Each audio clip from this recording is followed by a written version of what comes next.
kesempatan pada saya bisa melayani dalam ibadah pada pagi hari ini. Shalom Bapak Ibu Saudara sekalian, apa kabar saudara? Bersama Yesus. Semua sehat ya? Amin, puji Tuhan. Di tengah-tengah kondisi yang mungkin kita masih mengalami pandemi, saya berdoa untuk kita semua tetap sehat di dalam Tuhan. Amin. Saya percaya bahwa perlindungan Tuhan memberikan pada kita kesehatan, sehingga dengan tubuh yang sehat kita bisa terus memuji dan kita beribadah pada Tuhan, dan kita juga bisa beraktivitas. Amin Bapak Ibu. Ya, tidak terasa hampir 2 tahun ya saudara pandemi COVID-19 itu dialami oleh kita atau di negeri ini. Tetapi saya percaya bahwa anak-anak Tuhan di tengah-tengah segala kesulitan akibat pandemi ini ada pertolongan Tuhan yang menyertai kita. Amin. Nah, Bapak Ibu Saudara sekalian dikasih Tuhan Yesus, mari kita akan belajar ke dalam firman Tuhan. Hari ini saya akan mengajak kita untuk mempunyai cara pandang seperti Tuhan Yesus. Mari kita lihat di dalam Alkitab kita, di dalam Yohanes pasal yang ke-8, ayat yang kedua sampai yang ke-11. Mari kita buka Alkitab kita, Yohanes pasal 8, ayat yang kedua sampai yang ke-11. Mari kita akan baca secara bergantian. Saya membaca di ayat yang genap, saudara membaca di ayat yang ganjil secara bergantian. Oke? Yohanes pasal yang ke-8 dimulai dari ayat 2. Pagi-pagi benar ia berada lagi di bait Allah, dan seluruh rakyat datang kepadanya. Ia duduk dan mengajar mereka. Saudara, maka ahli Taurat dan orang-orang Farisi membawa kepadanya seorang perempuan yang benar-benar berbuat zina. Ayat 4. Mereka menempatkan perempuan itu di tengah-tengah, lalu berkata kepada Yesus, Rabi, perempuan ini tertangkap basah ketika ia sedang berbuat zina. Saudara, Saya dalam Taurat memerintahkan kita untuk melempari perempuan-perempuan yang demikian. Apakah pendapatmu tentang hal itu? Ayat 6. Mereka mengatakan hal itu, perhatikan, untuk mencobai dia, supaya mereka memperoleh sesuatu untuk menyalahkannya. Tetapi Yesus membungkuk lalu menulis dengan jarinya di tanah. Saudara, Dan ketika mereka terus bertanya kepadanya, ia pun bangkit berdiri lalu berkata kepada mereka, siapa di antara kamu tidak berdosa, hendaklah ia yang pertama melemparkan batu kepada perempuan itu. Ayat 8. Lalu ia membungkuk pula dan menulis di tanah. Saudara, Tapi setelah mereka mendengar perkataan itu, bagilah mereka seorang demi seorang, mulai dari yang tertua, akhirnya tinggallah Yesus seorang diri, yang perempuan itu yang tetap di tempatnya. Ayat 10. Lalu Yesus bangkit berdiri dan berkata kepadanya, Hai perempuan, di manakah mereka? Tidak adakah seorang yang menghukum engkau? Saudara, Jawabnya, tidak, Tuhan. Lalu kata Yesus, aku tidak menghukum kau, pergilah dan jangan berbuat dosa lagi mulai dari sekarang. baik, hari ini kita akan belajar tentang cara pandang. Klik, kita coba lihat gambar ini, saudara. Next. Oke, berhenti. Menurut saudara, ini gambar apa, saudara? Halo? Ayo, boleh beropini atau menjawab. Gambar apa, saudara? Tikus. Tikus. Siapa yang menjawab ini gambar tikus, angkat tangan. Oke, ada yang punya jawaban yang lain? Kakek-kakek. Siapa yang kakek-kakek, angkat tangan. Oke, kakek-kakek nanti dapat voucher tadi Pak. Ada yang mungkin punya gambar yang lain? Tupai. Siapa yang tupai, angkat tangan. Oke, saudara, ini gambar ini, saudara, kita bisa mempunyai bermacam-macam jawaban. Apakah gambar ini? Ada yang melihat ini seekor tikus, ya kan? Tikus karena dia ada moncongnya, gitu kan? Ada telinganya, gitu kan? Ada yang bilang kakek. Nah, sudah ketemu nggak kakek? Ya. Ketemu nggak? Nggak ketemu. Oke, saya bantuin ya. Kakek-kakek. Jadi yang ini yang bulat ini adalah kepalanya botak, terus mata itu pakai kacamata, yang moncong itu adalah hidungnya, ya kan? Yang ini kupingnya. Sudah ketemu kakek-kakek? Ya. Oke. Nah, ini yang disebut dengan cara pandang, saudara. Cara pandang adalah kita bisa melihat atau mengerti akan suatu situasi atau seseorang atau orang. Cara pandang itu adalah bagaimana kita bisa mengerti dan melihat sesuatu dan mengartikannya sehingga kita bisa mempunyai satu jawaban atau satu keputusan atau satu yang harus kita lakukan. Saudara, Di dalam kehidupan kita akhir-akhir ini, di dalam pandemi COVID-19, pasti setiap kita punya masalah. Setuju? Yang paling saya sering temui biasanya adalah masalah ekonomi. Karena pandemi COVID, kita jualan, kita dagang, nggak seramai sebelum COVID. Kita bekerja, ya kan? Ketika kita bekerja, karena perusahaan atau kantor kita efisiensi, maka kita mendapatkan potongan atau dipotong, potong gaji, potong tunjangan dan sebagainya. Atau kalau tidak, ada kawan-kawan kita yang di PHK, tugasnya dilimpahkan ke kita. Kita ditambahin tugas, tetapi tidak ditambahin gaji. Ya kan? Kalau kita sedang pendidikan atau sekolah, yang bagi anak-anak yang sekolah, selama normal kita sekolah dengan biasa, pergi pagi, pulang sore. Sekarang pulangnya sore-sore. Zaman kita pergi pagi, pulang siang. Kalau sekarang anak-anak kita tuh bebannya berat dalam pendidikan, saudara. Maka saya perhatikan, kalau dulu zaman kami sekolah, ya, tas kita adalah tas presiden, tuh kan, tas presiden atau tas yang bawa ini. Nah, zaman sekarang anak-anak kita sekolah tuh tas tas ini yang biasa kita ke bandara itu gitu kan, tas koper. Ya kan, kenapa? Bukunya banyak. Karena pulangnya sore, habis pulang sore ngeles lagi sebagainya. Tapi ketika masa pandemi, akhirnya sekolahnya online. Mau tidak mau, ibu-ibu menjadi guru, betul? Gimana ibu-ibu? Jadi guru enak atau tidak? Kira-kira? Hah? Gimana? Kalau saya perhatikan sih, saya pusing, saudara, ketika anak sekolah. Karena kenapa? Mau tidak mau harus belajar sama anak itu. Harus dan tidak terpungkiri sampai suatu saat ketika anak kita mungkin karena udah malas. Kalau kan anak malas sekolah, malas belajar, kalau di sekolah mau tidak mau tetap di sekolah kan. Tetapi kalau di rumah, kalau anak malas sekolah, bawaannya main game atau tidur, gitu kan. Mau tidak mau istri saya harus menjadi penggantinya. Ada beberapa pelajaran yang mau tidak mau dia kerjain. Makanya kalau nilai anak-anak yang sekolah online itu tidak murni, karena kenapa? Pasti ada unsur orang tua di dalamnya. Ya kan, saudara? Nah, setiap kita punya masalah, saudara. Tetapi yang mau saya katakan begini, masalah yang sesungguhnya itu bukan terletak pada masalah itu, tetapi masalah yang sesungguhnya itu terletak pada cara pandang kita terhadap masalah. Klik next. Masalah yang sesungguhnya itu bukan terletak pada masalah. Bagaimana maksudnya Pak Pendeta? Jadi kalau kita punya masalah ekonomi, kita punya masalah tentang tentang keluarga kita, masalah suami istri, masalah yang sesungguhnya, oke, itu masalah, tetapi sesungguhnya itu bukan terletak pada masalah itu. Yang terletak masalah itu adalah cara pandang kita terhadap masalah itu. Bagaimana kita melihat masalah itu dan meresponi, mengerti, dan kita melakukan apa, itu yang menjadi masalah. Banyak seringkali yang kita temui, kita ada masalah, cara pandang kita salah terhadap masalah kita, membuat masalah itu tidak kelar. Dan akhirnya membuat apa? Masalah sudah belum selesai, ketemu dengan masalah yang lain, akhirnya numpuk. Nah, kalau kita berdebatkan antara ini orang tua, ini tikus, gambarnya, ini orang tua, ini tikus, maka yang terjadi masalah itu bukan masalah tikus atau orang tua, masalah kita berantem sama teman kita sendiri, gara-gara kita mempertahankan tikus ataupun orang tua. Ya betul. Sudah bisa memahami? Masalah yang sesungguhnya bukan terletak pada masalah, tetapi masalah yang sesungguhnya itu terletak pada cara pandang kita meresponi, mengerti akan masalah itu. Yang juga kami. Sudah paham ya, sudah ngerti ya, sudah. Atau saya terlalu cepat? Oke. Masalah yang sesungguhnya itu bukan terletak pada masalah itu. Masalah itu bisa diselesaikan. Semua masalah di muka bumi ini bisa diselesaikan. Setuju ya? Karena firman Tuhan mengatakan pencobaan yang kamu alami adalah pencobaan yang biasa. Biasa itu artinya tidak luar biasa. Kita sering berpikir masalah kita luar biasa. Yang luar biasa dan cara pandang kita yang salah terhadap masalah itu membuat masalah itu menjadi luar biasa.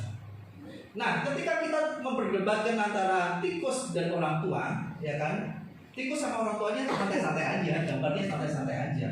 Tetapi yang ribut adalah kita. Dan itu yang menjadi sumber masalahnya. Kenapa? Cara pandang. Klik satu lagi.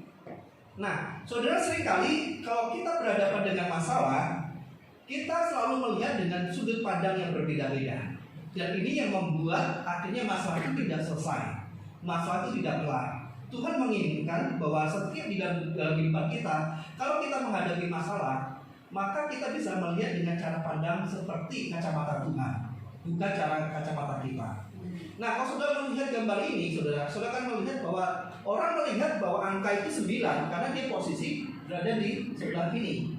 Tetapi satu lagi orang bilang, oh ini 6 karena dia melihat posisi ini. Yang terjadi maka ribut. Karena kenapa?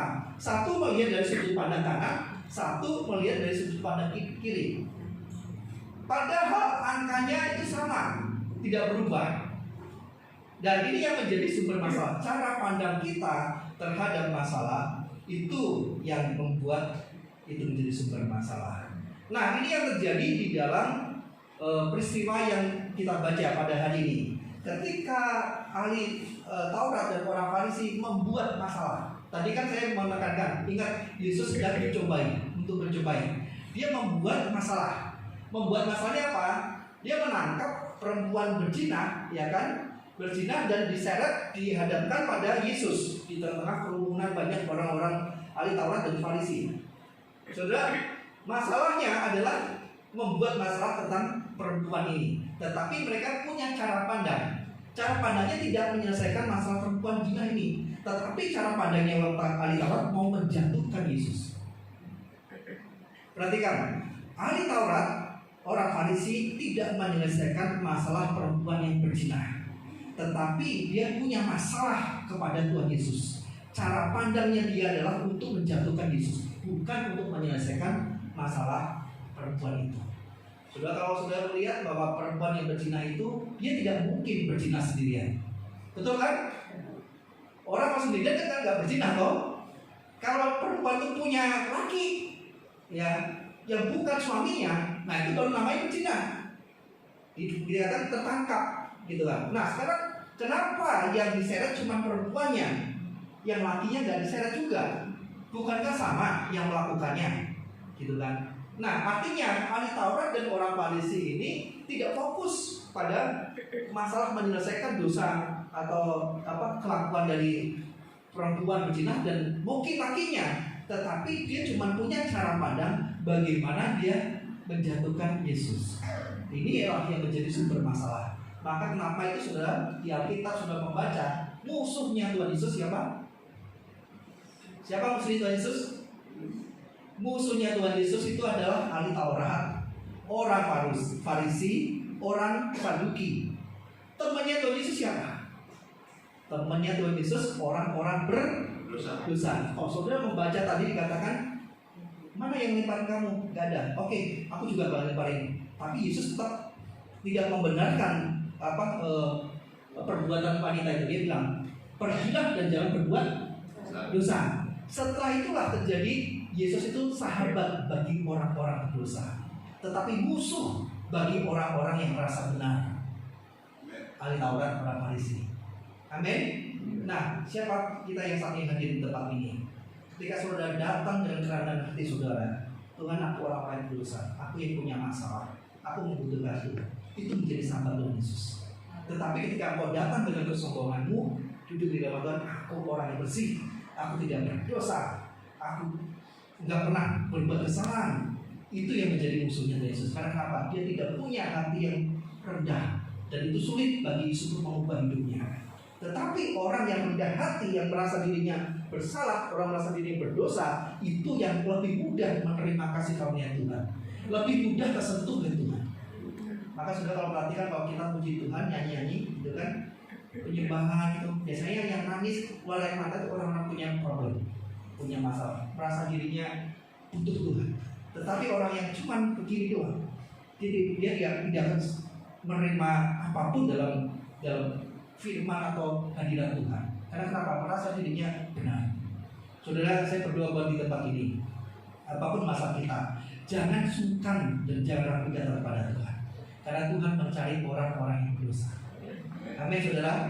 Bukan orang-orang yang benar. Ya. Bukan berarti saudara berdosa terus, bukan. Maksud saya, saudara punya sikap kerendahan hati bahwa saya ini membutuhkan Tuhan.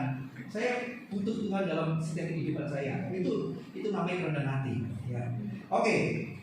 Next, cara pandang itu artinya cara kita melihat sesuatu dan mengartikan sesuatu. Ketika seorang wanita datang atau berjalan, kita sedang bergandengan sama istri atau pasangan kita, maka sudut pandang kita terhadap orang yang ada di depan kita itu berbeda. Kalau ibu-ibu, kalau ada misalkan kita jalan-jalan ke mall sama suami, berpapasan dengan cewek, ya kan, pakai bajunya necis gitu kan, terus mungkin agak seksi gitu ya, betul ya.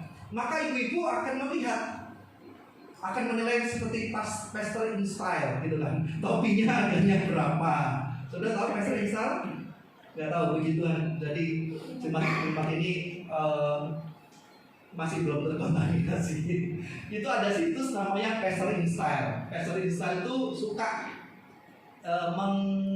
menganalisa baju-baju atau atribut yang dipakai oleh hamba Tuhan. Jam tangan, oh ini kira-kira jam tangannya harganya segini, oh ini bajunya kira-kira harga segini, mereknya ini dan sebagainya. Itu ada namanya situs pastor in style. Kalau anak-anak muda pasti tahu, gitu kan. Kalau ibu mungkin nggak mengikuti kali ya, bapak-bapak kan begitu. Nah, ketika kita jalan dengan pasangan kita di mall, lalu kita berpapasan dengan seorang wanita, ya kan, yang necis, yang stylish, yang mungkin agak seksi, ya kan, maka ibu-ibu akan berpikir begini, akan menilai, oh ini kira-kira jam tangannya merek apa, oh ini bajunya harganya sekian nih, pasti itu sih. Istri saya saudara, dia tahu merek-merek itu saudara, merek-merek itu tahu semua, dan harga kisaran itu tahu semua, gitu saudara. Saya nggak ngerti saudara, pokoknya saya ngertinya butuh ikat pinggang ya, saya beli ikat pinggang nggak ngerti merek-merek, saya nggak terlalu peduli merek-merek apa gitu. Baju juga gitu ya, penting cocok pas. Saya beli. Kalau saya melihat merek-merek, oh ini merek ini bagus nih gitu, tapi harganya mahal gitu, cari KW dan sebagainya. Kalau nggak bisa jadi carinya KW gitu kan. Jadi kan tinggal bilang gitu, wah ini merek Hermes gitu kan, mahal, tidak cari KW gitu kan. Jadi terjadi gitu. Nah, ibu-ibu kalau ketika melihat seorang wanita yang berjalan berpapasan dengan kita, dia selalu menilai topinya harganya berapa, bajunya, tasnya berapa. Tapi kalau bapak-bapak kalau jalan berpapasan dengan wanita stylish, modis dan agak seksi, dia akan berpikir dengan bodinya. Waduh, bodinya bagus banget, gak seperti istri saya. Mungkin gitu loh. Dia menilai dari sisi fisiknya, sementara ibu-ibu menilai dari sisi casingnya, gitu kan. Cara pandangnya berbeda. Dan kalau ini misalkan ini diteruskan, yang terjadi adalah ketika pulang akan terjadi keributan antara suami dan istri. Karena kenapa? Yang istri yang dasar mata lu ya gitu kan, mata ada cewek ngotot mau keluar matanya gitu kan. Kalau yang suami kami dasar lu cuma tahunya belanja beli gitu kan, merek-merek dan sebagainya, akan jadi ribut. Karena kenapa? Cara pandang ya. Nah, cara pandang itu menentukan prioritas, pilihan, dan hasil akhir. Cara pandang kita terhadap masalah itu akan menentukan prioritas mana yang harus kita pilih, kita ambil. Yang kedua, cara pandang kita terhadap masalah itu membuat kita memilih jalan mana yang harus kita tempuh. Dan cara pandang kita terhadap masalah itu nanti akan menentukan hasil akhir. Apakah masalahnya itu kelar, apakah masalah itu selesai, atau masalahnya itu akan berbuntut panjang. Jadi cara kita melihat suatu masalah, memandang suatu masalah dan mengerti, itu membuat kita punya respon untuk memprioritaskan apa yang harus kita kerjakan. Cara pandang kita terhadap suatu masalah membuat kita bisa akhirnya mengerti dan memilih jalan mana yang harus kita tempuh atau jawaban mana yang harus kita ambil. Cara pandang kita terhadap masalah itu nanti akhirnya membuat kita akan menemukan hasil akhirnya, apakah sudah selesai masalah itu, atau bisa kelar, atau masa itu nggak selesai. Nah, kita coba melihat cara pandang Tuhan terhadap masalah dalam kehidupan kita, seperti yang kita baca dari buku ini. Yuk, kita mulai pertama dari prioritas. Cara pandang menentukan prioritas. Next, Tuhan memprioritaskan pertobatan daripada hukuman. Kalau saudara perhatikan, ketika orang yang berzina ini diseret di tengah-tengah, ya kan? Yang terjadi adalah orang-orang Farisi, orang-orang ahli Taurat berpikir bagaimana caranya dia menghukum wanita ini. Dia bilang, guru, ya wanita ini ketahuan berzina. Menurut hukum Taurat, menurut kitab Musa, maka dia harus dirajam, dilemparin batu sampai mati. Kalau menurut guru, bagaimana? Nah, Yesus bilang gini, oke, ini memang harus dihukum. Menurut Alkitab atau hukum Taurat memang dihukum. Tetapi yang melempar pertama kali adalah yang tidak pernah berbuat dosa. Artinya Yesus pun juga sadar, juga ngerti, dia tetap dosa pasti punya konsekuensi, dosa itu punya akibat, gitu kan? Dia tetap ini. Tetapi Yesus jauh melihat lebih jauh daripada orang-orang ahli Taurat atau orang Farisi. Dia lebih melihat dari sisi orangnya, pribadinya. Maka dia lebih mementingkan bagaimana orang itu bertobat dibanding bagaimana cara dia menghukum dia. Itulah yang terjadi di dalam cara pandang Yesus. Cara pandang Yesus, dia memprioritaskan. Ingat cara pandang tadi kan menghasilkan prioritas apa yang kita ambil. Dia memprioritaskan pertobatan dibanding hukuman. Cara pandang Tuhan adalah memprioritaskan pertobatan bukan hukuman. Tuhan lebih memprioritaskan bagaimana caranya wanita berzina ini bertobat. Sementara orang-orang ahli Taurat bagaimana caranya wanita berzina ini dihukum. Jadi sudut pandang manusia itu selalu berkenaan dengan bagaimana cara kita menghukum, bagaimana kita membalas, bagaimana kita dendam, kita melampiaskan dendam kita. Cara pandang manusia itu selalu berpikir hukuman apa yang pantas kita berikan pada masalah. Contohnya ini, begini, ketika suami kita punya masalah, saya beberapa kali konseling dengan beberapa orang. Suami ada masalah, ya kan? Di luar kerja tapi tahu-taunya main serong, gitu kan? Nah, saya berhadapan dengan para ibu-ibu kan. Para ibu-ibu kan punya lidi ini. Dia bisa lakukan itu Pak Peta. Saya pun juga bisa. Cara pandang kita, ya cara pandang manusia, cenderungnya bagaimana cara kita membalas, bagaimana caranya kita hukuman apa yang kita berikan. Tetapi cara pandang Tuhan selalu berpikir bagaimana cara ini bertobat. Saudara, kami cuma kemarin konser. Di tengah kita konser online. Setelah itu kita selesai, tapi saya selesai sampai jam 11. Karena kenapa ada satu keluarga masih tetap online, yang lain pada keluar kita masih terusin sampai jam 11. Itu pun kalau kita nggak doain, nggak kelar, bisa terus sampai pagi. Bas dia habis melakukan kelepasan karena suaminya begini sebagainya. Nah, saya sebenarnya sama ibu-ibu dong gitu kan. Suami sih ada di satu layar, di layar Zoom. Ya saya sebenarnya ibu-ibu dong, jangan sampai ibu-ibu mengambil satu atau prioritas yang salah. Dia sempat bilang dia bisa melakukan itu Pak, gitu. Saya pun juga bisa, kalau saya mau, saya bisa mau sama bos saya, gitu kan. Nah kan jawab saudara. Cara pandang manusia bagaimana cara kita bisa membalas orang yang bersalah pada kita. Cara pandang manusia bagaimana kita bisa menaruh bara api pada orang yang bersalah pada kita. Tetapi cara pandang Tuhan beda. Kalau orang yang bersalah padamu, menyakitimu, kamu datang pada Tuhan, berdoa dan ampuni. Kenapa? Tujuannya Tuhan itu untuk supaya orang itu bertobat, bukan dihukum gitu loh. Nah, biarlah Tuhan sendiri yang menaruh bara apinya di kepalanya orang itu kalau nggak bertobat.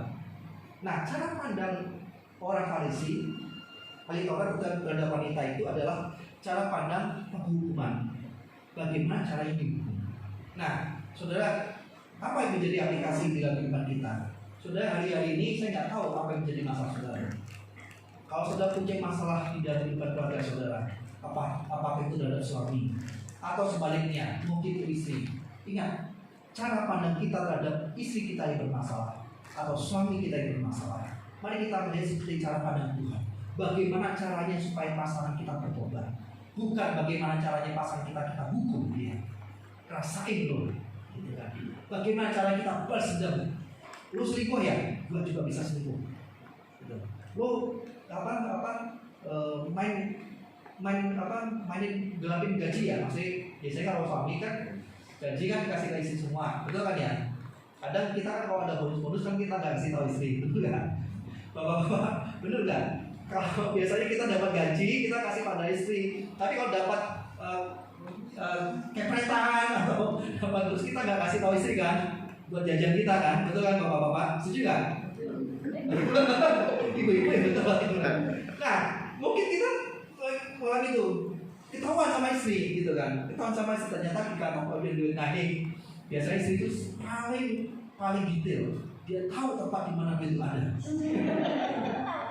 Ya, bapak taruh di dompet pasti ketahuan, taruh di bawah bantal pasti ketahuan, bahkan taruh di bawah di dalamnya sepatu aja ketahuan. Karena ibu-ibu tuh matanya lebih tajam daripada mata kita.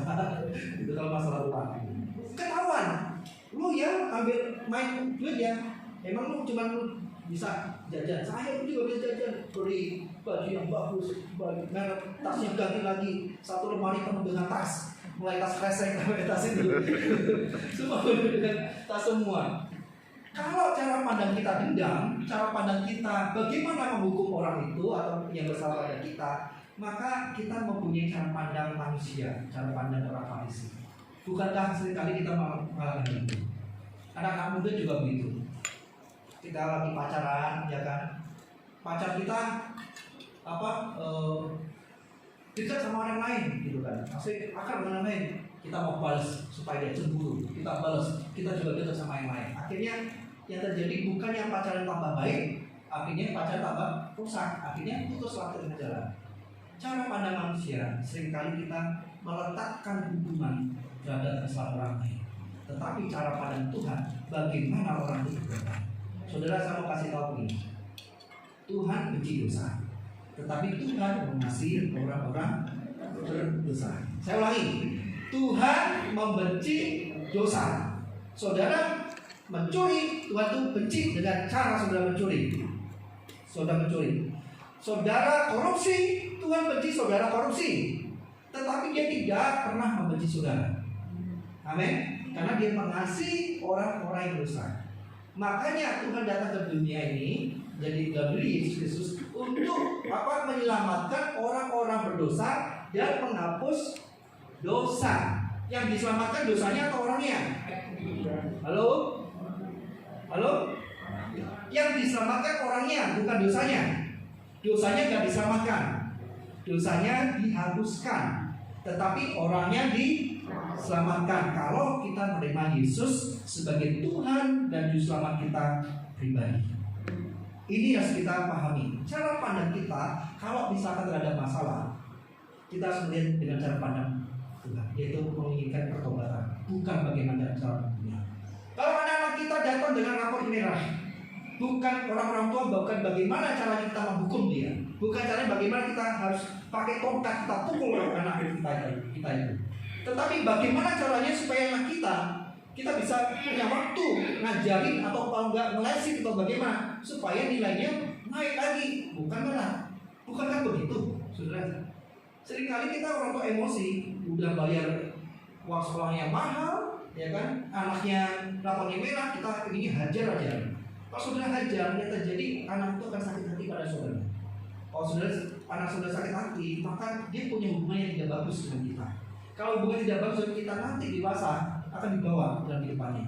Dia setiap ketemu dengan orang, hubungannya nggak akan pernah bagus. Karena kenapa? Dia berpikir, yang penting gue benar. Kalau gue salah, gue dihukum.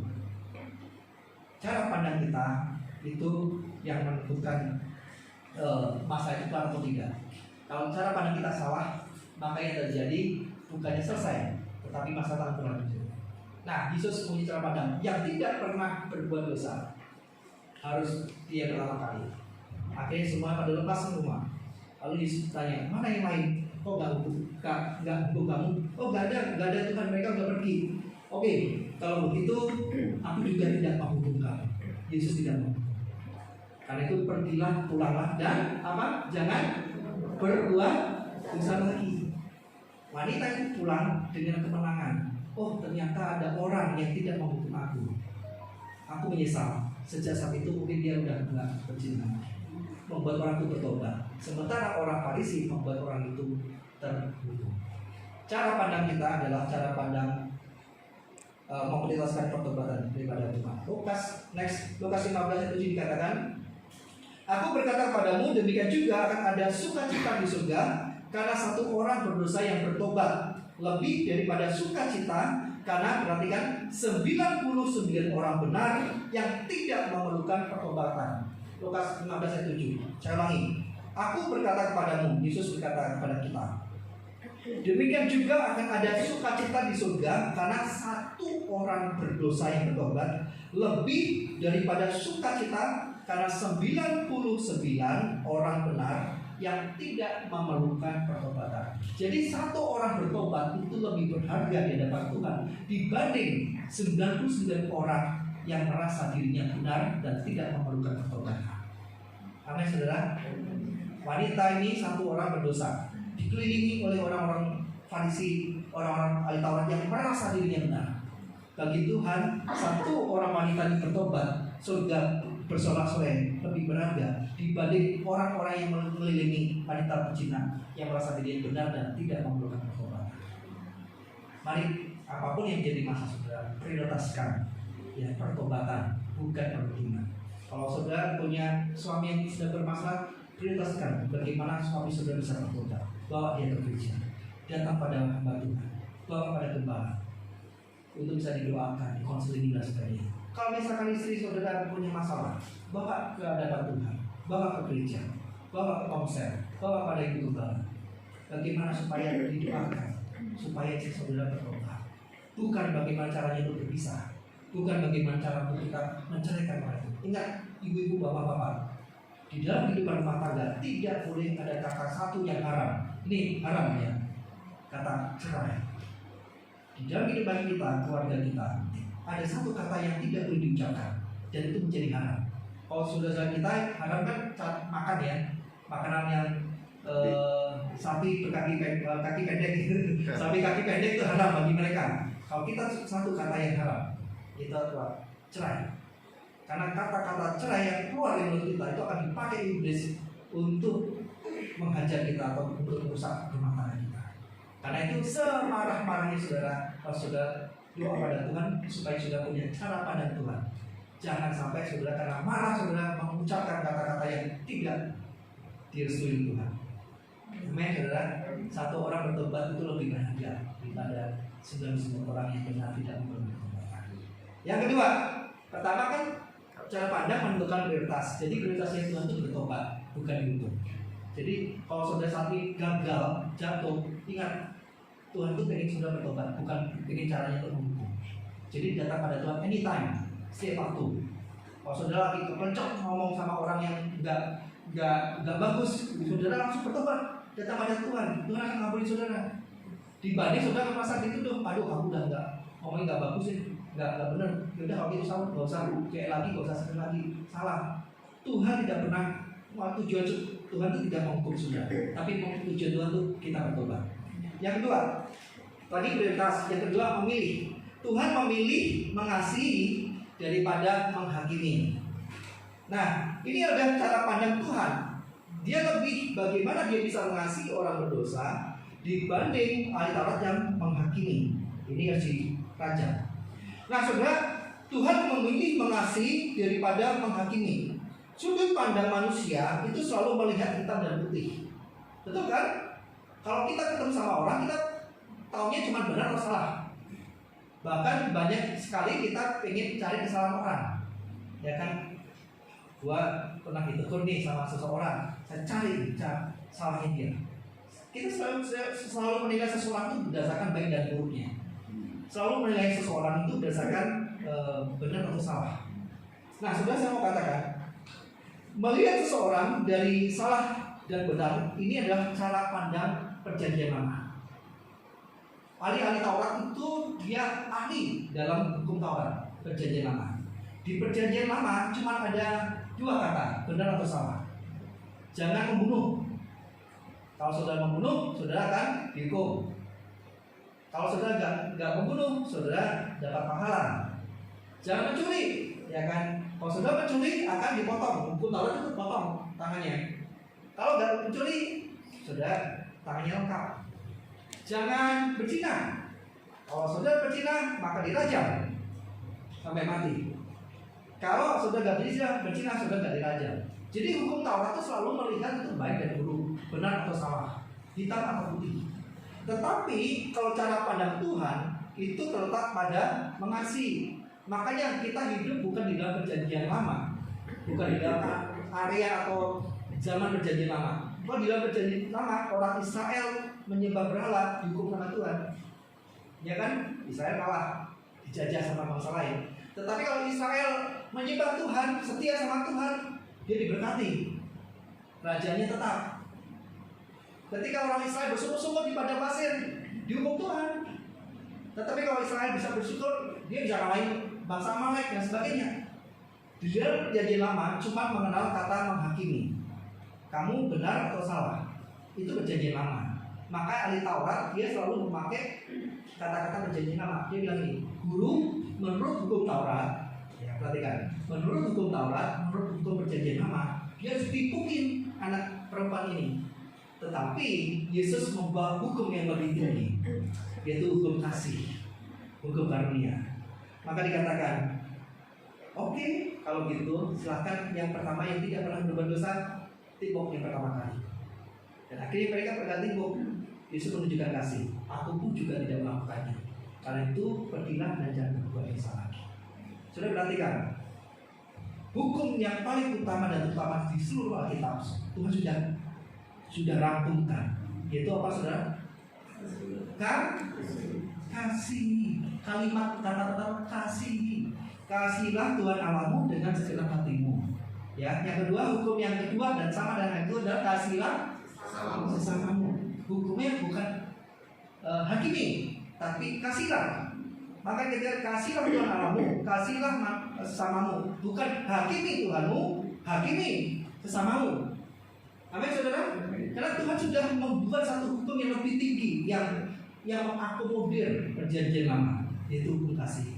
Karena itu adalah muncul Tuhan Yesus mengatakan, kalau perjanjian lama bilang gigi ganti gigi, ya kan, gusi ganti gusi, gitu kan. Kalau kamu ditambah balas dengan tamparan, kalau kamu ditambah pakai tangan kanan, tojok pakai tangan kiri, gitu kan. Tetapi kalau di dalam perjanjian baru Yesus bilang, kalau orang bersama padamu, apa saudara? Kasih. Hukum Tuhan bukan gigi ganti gigi lagi. Kalau kamu disuruh berjalan 1 mil, maka berjalan dengan dia berapa? 2 mil. Hukum Tuhan kalau sudah datang ke gereja, ini perhatikan baik-baik. Ketika saudara datang ke gereja, sudah hidup dalam masa kasih, hukum kasih. Kalau sudah melihat hal ini ya, ini kan menunjukkan hukum kasih karunia. Hukum Taurat kan jangan membunuh, jangan mencuri, jangan peraturannya banyak. Semakin banyak peraturan, semakin banyak pelanggaran. Gitu kan? Kita sudah tahu kalau di lampu merah, kalau lampunya merah berarti apa? Berhenti. Tapi berapa sering kita nyerobot nggak berhenti, betul kan? Kalau lampu kuning apa? Siap-siap, ya kan? Siap-siap untuk berhenti, ya kan? Tetapi kalau lampu kuning sudah ngegas, betul kan ya? Ya terobos gitu kan. Lampu hijau juga gitu, hijau waktunya jalan, kadang kita berhenti. Nah, saudara ketika masuk gereja, saudara semangat. Inilah hukumnya, hukum orang Kristen, hukum perjanjian baru. Untuk saat ini, kasihlah Tuhan Allahmu itu vertikal. Tuhan itu selalu diidentikan di atas, ya kan? Selalu diidentikan di atas. Jadi kasih Tuhan Allahmu kasih secara vertikal ke atas. Kasihlah sesama manusia dan sepadan, seimbang, yang satu di sisi, yaitu horizontal. Jadi setiap saudara punya masalah, datang ke gereja, saudara melihat salib, ingat, saudara adalah orang-orang yang dikasih Tuhan. Amin. Apapun dosa kita, mungkin sebejat apapun saudara, Tuhan mengasihi saudara. Dia lebih cenderung mengasihi daripada menghakimi. Jadi ketika sudah mengasihi, sudah akan tahu kelemahan kita, kesalahan kita, dan itu membuat kita bertobat. Ingat, ya tadi prioritas. Jadi pilihlah untuk mengasihi, jangan memilih untuk menghakimi. Gereja kami punya moto, no judgment, tidak ada penghakiman. Karena kenapa? Penghakiman nanti waktu kita dipanggil Tuhan, kita dihakimi. Karena itu sebelum Tuhan hakim kita harus belajar mengasihi, menerima orang apa adanya. Amin, saudara. Kita hidup bukan di dalam perjanjian lama. Orang-orang yang hidup di dalam perjanjian lama cuma taunya dosa atau tidak, benar atau salah. Tetapi orang yang hidup di dalam perjanjian baru, dia cuma satu kata yang dia tahu, yaitu mengasihi. Mengasihi Tuhan dan mengasihi sama. Kalau suamimu bersalah padamu, ibu-ibu, kasihilah dia. Karena justru dengan kasihmu membuat suamimu akan bertobat. Ya. Para suami-suami, kalau ibu-ibu punya salah pada kita, jangan cepat-cepat hakimi, tapi kasihlah. Justru dengan kasih bapak-bapak pada istri kita, maka akan membuat istri kita yang tahu kesalahannya akan bertobat. Memilih kasih. Tadi memprioritaskan apa? Pertobatan. Yang kedua, memilih kasih. Nanti kalau sudah ketemu masalah, pilih bagaimana cara mengasihi. Kalau sudah punya rekan saudara punya masalah dengan saudara, pilihlah bagaimana cara mengasihinya. Justru kalau sudah mengasihi rekan-rekan saudara yang berusaha untuk menjatuhkan saudara, dia akan malu sendiri juga. Jadi dia akan bertobat. Oh iya, orang Kristen, saya berusaha jatuhkan, tapi dia akan balas. Dan justru dia akan bertobat. Seringkali kita pengen balas kan, menghakimi, pengen jatuh. Tapi kalau kita kasih, maka akan bertobat. Next, Yohanes 1 Yohanes 4 ayat 10 dikatakan, inilah kasih itu, bukan kita yang telah mengasihi Allah, tetapi Allah yang telah mengasihi kita dan telah mengutus anak-anaknya sebagai perdamaian bagi dosa-dosa kita. Ketika anak bungsu yang meninggalkan bapak itu bertobat, dia pulang, ada dua orang yang merespon. Satu bapak, satu kakaknya yang sulung. Bapaknya ketika melihat anaknya dari jauh berjalan, dia lari. Perhatikan, bapaknya itu lari. Artinya yang lari siapa? Anaknya atau bapaknya? Bapaknya. Mestinya anaknya bungsu yang lari pada bapaknya. Tetapi yang lari bapaknya. Artinya bapaknya udah nungguin ngarep-ngarep gitu kan. Ketika lihat nongol mukanya di jauh, dia langsung lari mendekat. Mestinya anak bungsu yang merasa dirinya berdosa harus lari kepada bapaknya untuk mendekat. Tetapi inilah Tuhan kita. Tuhan kita mencari, bukan menunggu. Amin. Kalau Tuhannya yang lain menunggu umatnya untuk berdoa sembahyang pada Dia. Kalau Tuhan yang kita sembah mencari saudara gak datang ke gereja, dia cari saudara. Bukan nungguin saudara, dia cari. Di dalam hati saudara akan muncul. Hari ini gak bekerja loh, gak ketemu gembala loh, gak datang pada Tuhan loh. Diingetin. Tapi kalau yang lain, lo gak ibadah ya, gua hukum. Kalau Allah kita mencari, makanya Bapak mendekat, melari.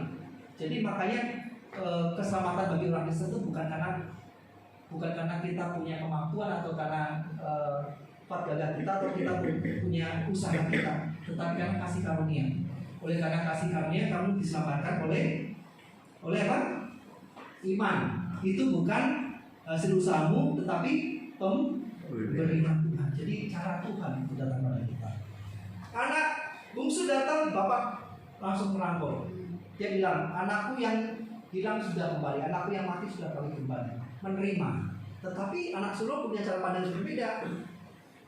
Pak, dia sudah habisin setengah harta kita, berfoya-foya sama wanita yang lain, wanita-wanita.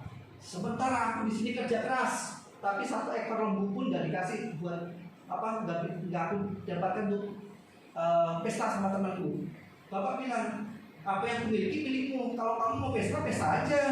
Kalau kamu mau sembelih 10 ekor, sembelih aja. Karena yang aku punya juga punyaku. Amin. Nah ini cara pandang kita seringkali, cara pandang orang sulung. Melihat orang salah, kita cenderung untuk begini, nyumpahin gitu. Kita nyumpahin. Tetapi cara pandang Tuhan, anakku yang mati sudah dibangkitkan, dia terima. Kasihlah jubah. Jubah itu pengakuan.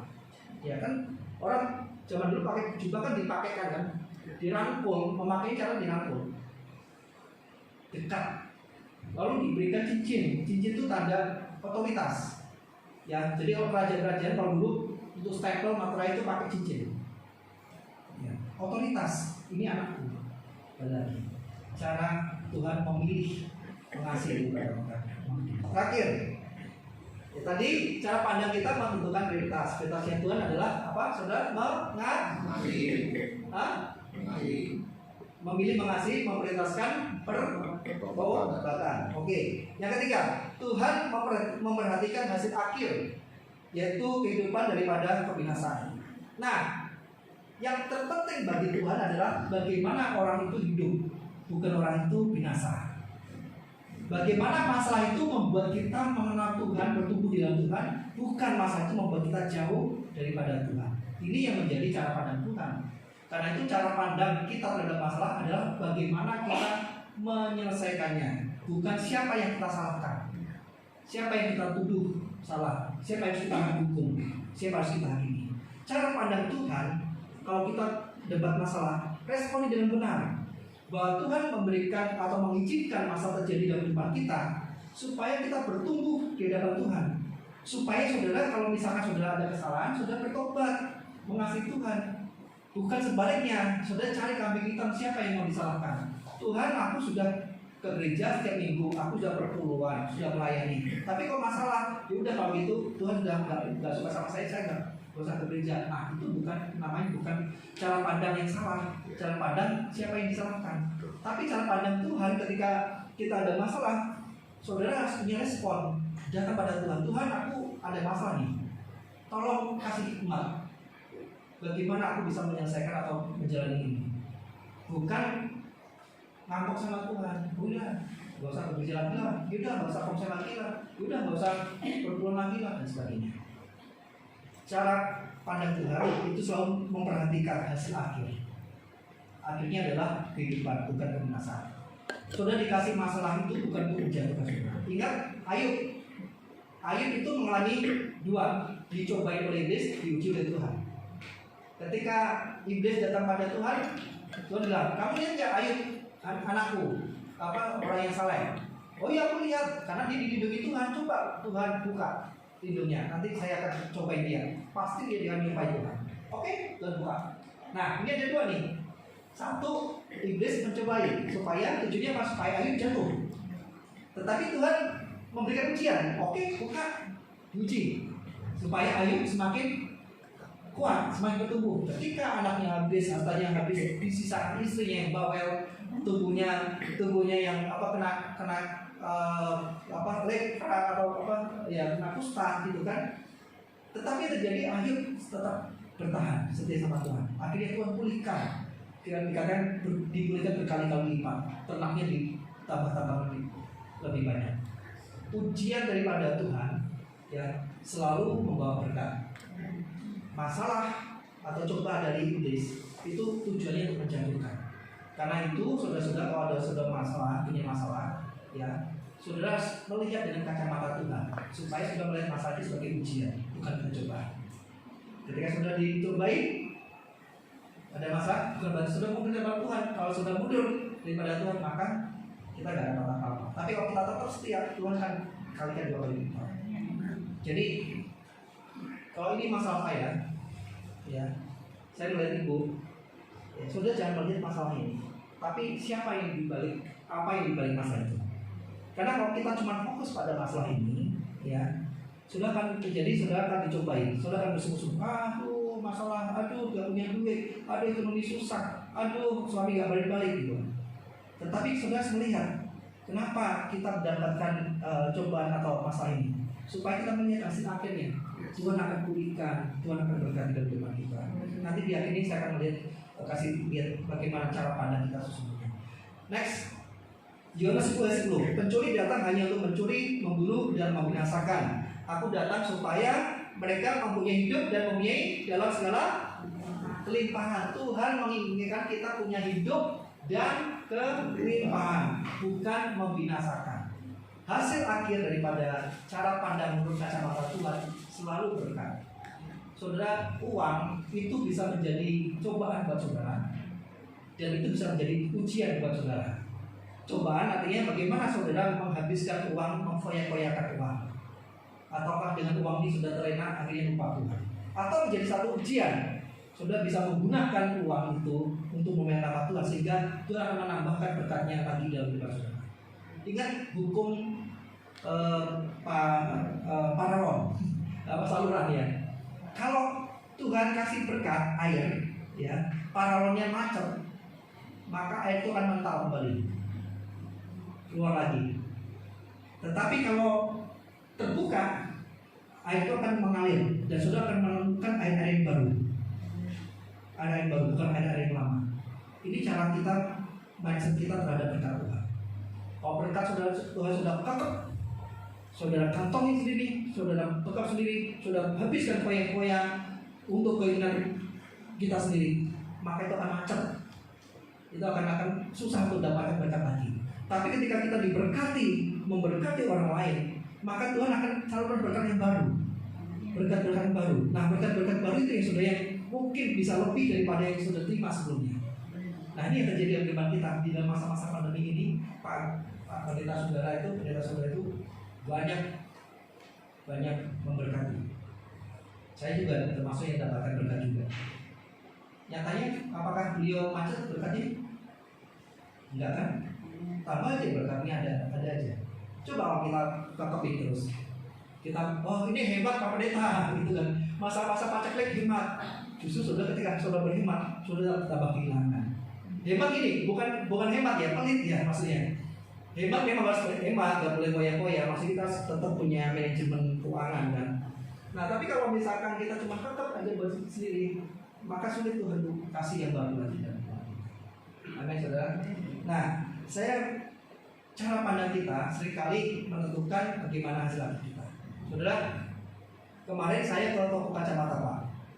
Jadi saya kalau membaca dengan ini, membaca yang kitab ini, itu untuk saya kecil-kecil. Itu saya agak susah. Karena itu kemarin saya beli kacamata baca. Ya, saya beli kacamata. Saya selama hidup nggak pernah pakai kacamata. Dan sebenarnya saya udah ada plus. Waktu dulu udah plus dan harusnya pakai kacamata. Tapi saya tetap bertahan karena kenapa? Saya pikir pakai kacamata akan tambah, bukan ngurangin ketebalan lensa, nambahin lensa gitu kan. Tapi karena beberapa kali saya berkhotbah menyampaikan firman itu, saya membaca agak jauh begini. Maka tadi saudara melihat saya pasti saya agak jauh. Karena kenapa? Udah nggak kelihatan. Karena itu saya memakai kacamata baca. Ya. Ketika saya pakai kacamata baca ini, saudara, cara pandang saya ini adalah caranya Tuhan, yaitu supaya kita pulih, supaya kita mengasihi, supaya kita membawa pertobatan, supaya hasil akhir kita kehidupan. Supaya Pak, ketika saya baca ini, maka saya melihat tulisan di sini jelas banget. Ya, saya lagi slide ini ada di tab saya bisa membaca Yohanes 10:10, pencuri datang hanya untuk mencuri, membunuh dan membinasakan. Aku datang supaya mereka mempunyai hidup dan mempunyai hidupnya dalam segala berlimpah. Jelas banget, terang. Karena saya pakai cara pandang kacamata Tuhan, yaitu ingin supaya mata saya pulih, supaya bisa baca dengan jelas. Ini kacamata cara pandang Tuhan. Nah, tadi ketika saya datang ke sini, saya ada kacamata hitam di mobil. Saya bawa. Cara pandang dunia, cara pandang kita selalu dengan gelap. Dunia ini penuh dengan kegelapan, betul kan ya? Kita selalu firman Tuhan mengatakan semua orang telah berbuat dosa dan telah kehilangan kemuliaan Tuhan. Artinya potensi dosa, potensi dosa itu ada dalam diri kita. Terus ada satu ayat mengatakan bahwa seluruh dunia dalam kekuasaan si gelap.